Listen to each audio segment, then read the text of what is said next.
My name is Ian Miller, mostly found on Twitter as at IanMSC. It's been where I've done most of the work relating to COVID. I think I actually probably thought that lockdowns and masks would be more effective than they were, and I was wrong about that. And that's kind of what led me to be speaking with you here today. Is that I had started to do all this work to look at it because I thought, oh, this could make sense, this could work, and it clearly did not work.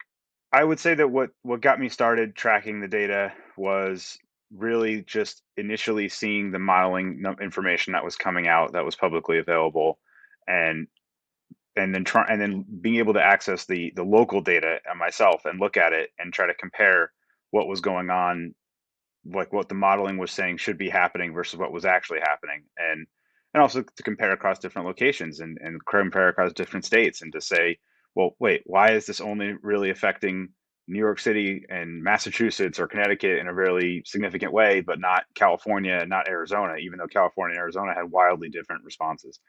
So it kind of got me started just looking at initially, why was the modeling so wrong? What was the failure there that led them to believe it would be more severe or more easily spread, that hospitals would be overwhelmed, and and then to see if there was a potential impact for any of these different mitigation strategies by comparing across different states.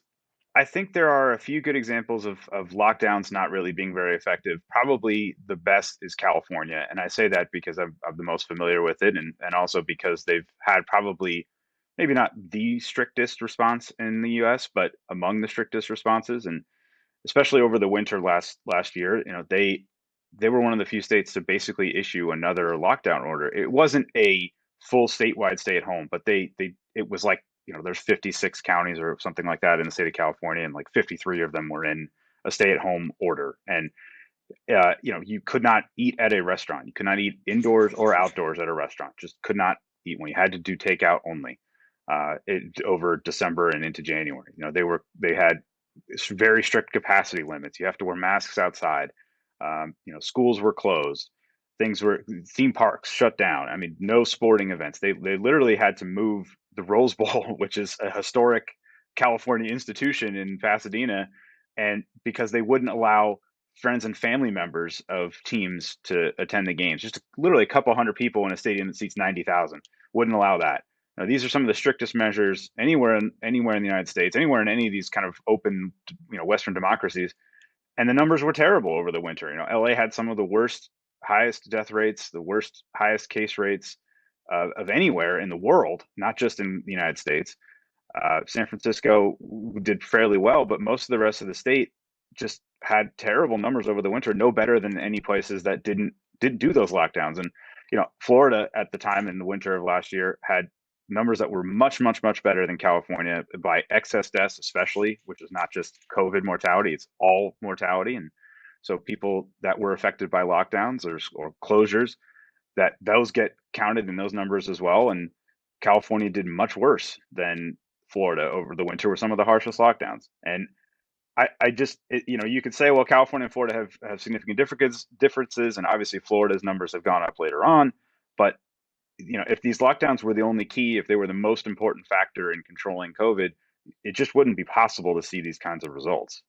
And you can go back and look even now at Australia and see, their numbers cumulatively are much lower than other areas, but in 2021, they've had some of the harshest, strictest lockdowns in the world, and the cases continue to rise there well after the lockdowns came into effect. So we just don't see a lot of impact from these measures. I think what this documentary is doing is incredibly important. It's important to chronicle all of this and to show the information in a format that uh, that can last forever, and as opposed to Twitter, which can just take you down in the moment whenever they feel like it. But yeah, I really do hope that there is a push by people to have more resources than I have to make this information more widespread. It's the only way to combat the kind of prevailing narrative is to get this out to as many people as possible. And I think what has been frustrating is that the few places that are kind of willing to be more skeptical um, haven't done the best job, I would say, of creating this information themselves and getting it out there. And it's kind of fallen to people like me that are I'm just a guy. I'm just one person doing this. So I would love to see more institutional pushback from media outlets and from people with large platforms to go to go out there and say, this isn't working, and here's the evidence, here's the proof, here's the data, and present it on television, on in radio shows, and entertainment sources, anywhere that you can get uh, more, get a broader reach, because more people, I think a lot of people are looking for this. They've been skeptical for a while and they just don't know where to find it. And um, hopefully things that have like this documentary that have better exposure, that can help people become more curious and go search it out.